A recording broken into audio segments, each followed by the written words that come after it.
ನಮಸ್ತೆ, ಎಲ್ಲರೂ ಹೇಗಿದ್ದೀರಾ? ನಾನಂತೂ ನೇರವಾಗಿ ವಿಷಯಕ್ಕೆ ಬಂದುಬಿಡ್ತೀನಿ. ಈಗಂತೂ ಎಲ್ಲ ಯೂಟ್ಯೂಬರ್ಸು ಅಂದರೆ ಸುಮಾರು ಜನ ಸ್ಯಾರಿ ಬಿಸ್ನೆಸ್ನ ಮಾಡ್ಕೊಳ್ತಾ ಇದ್ದಾರೆ. ಈಗ ಏನು ಟ್ರೆಂಡಿಂಗಲ್ಲಿದೆ ಸ್ಯಾರಿ, ಅದನ್ನು ಸೇಲ್ಗೆ ಇಟ್ಟಿರ್ತಾರೆ ಅಲ್ವಾ? ಅದರಲ್ಲಿ ಒಂದಿಬ್ಬರು ಯೂಟ್ಯೂಬರ್ಸು ಜಗಳ ಮಾಡ್ಕೊಂಡ್ಬಿಟ್ಟಿದ್ದಾರೆ.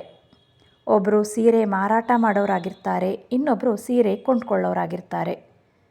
ಇವರಿಬ್ಬರಲ್ಲಿ ಯಾರ್ದು ಸರಿ ಯಾರ್ದು ತಪ್ಪು ಅಂತ ನಿಮಗೇನಾದರೂ ಗೊತ್ತಿದ್ರೆ ಕಮೆಂಟ್ ಮಾಡಿ, ಆಯಿತಾ?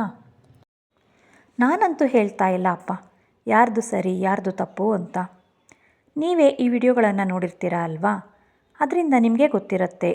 ಇಬ್ಬರು ಯೂಟ್ಯೂಬರ್ಸ್ ಆಗಿರೋದ್ರಿಂದ ಇಬ್ಬರು ಚಾನಲ್ನಲ್ಲೂ ಈ ವಿಡಿಯೋಗಳು ಹರಿದಾಡ್ತಾ ಇದ್ದಾವೆ. ನಿಮಗೆ ಯಾರ್ದು ಸರಿ ಯಾರ್ದು ತಪ್ಪು ಅಂತ ಅನಿಸಿದರೆ ಕಾಮೆಂಟ್ನಲ್ಲಿ ತಿಳಿಸಿ.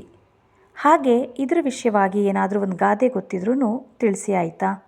ಅಂದರೆ ಉದಾಹರಣೆಗೆ, ಅಲ್ಪನ್ಗೆ ಐಶ್ವರ್ಯ ಬಂದರೆ ಅರ್ಧ ರಾತ್ರಿಯಲ್ಲಿ ಕೊಡೆ ಹಿಡಿದ್ನಂತೆ, ಈ ಥರ ಸುಮಾರು ಗಾದೆಗಳಿರ್ತವೆ. ಅದು ಯಾವುದಾದ್ರೂ ನಿಮಗೆ ಗೊತ್ತಿದ್ರೆ ಅಥವಾ ಜ್ಞಾಪಕ ಬಂದರೆ ಕಮೆಂಟ್ ಸೆಕ್ಷನ್ನಲ್ಲಿ ತಿಳಿಸಿ.